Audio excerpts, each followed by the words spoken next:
Баршаңызға сәлем, менің каналыма қош келдіңіздер. Ораза айы қабыл болсын. Бүгін мен сіздерге осы қасиетті ораза айында дәмді бір салаттың рецептімен бөлісетін боламын. Міндетті түрде видеоны толығымен көріп шығыңыздар. Ең алдымен шампиньондарды, саңырауқұлақтарды осылай жуып шығамыз.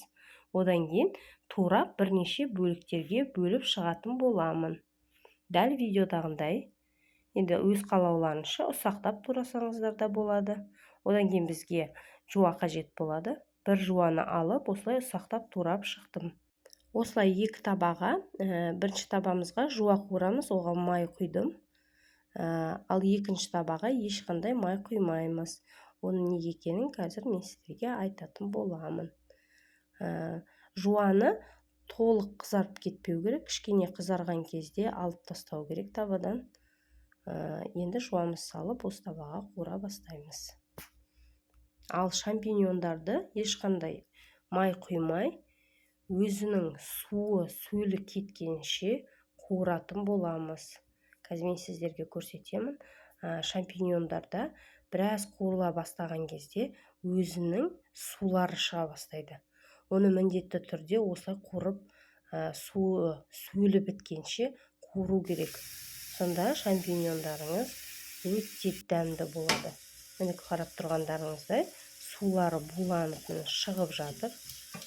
Енді осының суы біткенше қуыратын боламыз. Міне қарап тұрғандарыңыздай сулары шығып жатыр әлі. Енді осыны осылай араластырып тұрамыз. Көріп тұрсыздар ма, қандай су шықты? Міне осымен біздің шампиньондарымыздың артық сөлдері шығып кетті. Енді сливочный майды алып, осындай кішкентай көлемде шампиньондарымызға қосып, тағы бір рет қуырып алатын боламыз. Кемінде 5-6 минут қуыратын боламын. Жұмсақ болады, терезе дәмі де ерекше болады.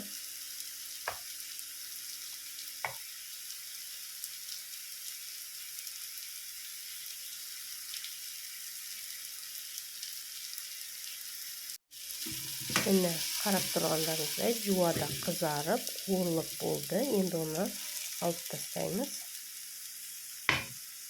Кішкене қуырылған шампиньондарымызды тағы бір 2 минут қуырып алғанымыз соң жаңағы жуамызды бірге қосатын боламыз.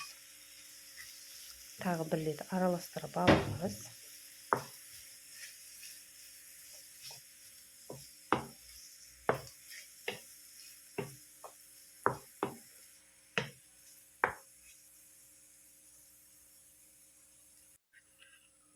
Енді салаттың дәмді түл үйретіндей қылатын, дәм беретін, ол бізде сметана. 2 қасық немесе 3 қасық қосуларыңызға болады. Өз қалауларыңызша сметана қосып, енді саңырауқұлақ салатымызды тағы бір рет кішкене қуырып шығатын боламыз.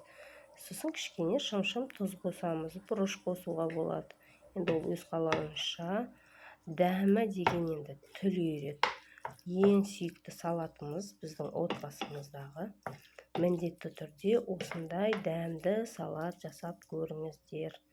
Дәмі түл үйрет. Осымен салатымыз, ыстық салатымыз дайын. Міндетті түрде осы әдіспен мен сияқты шампиньон, саңырауқұлақ жақсы көретін жандар жасап көріңіздер.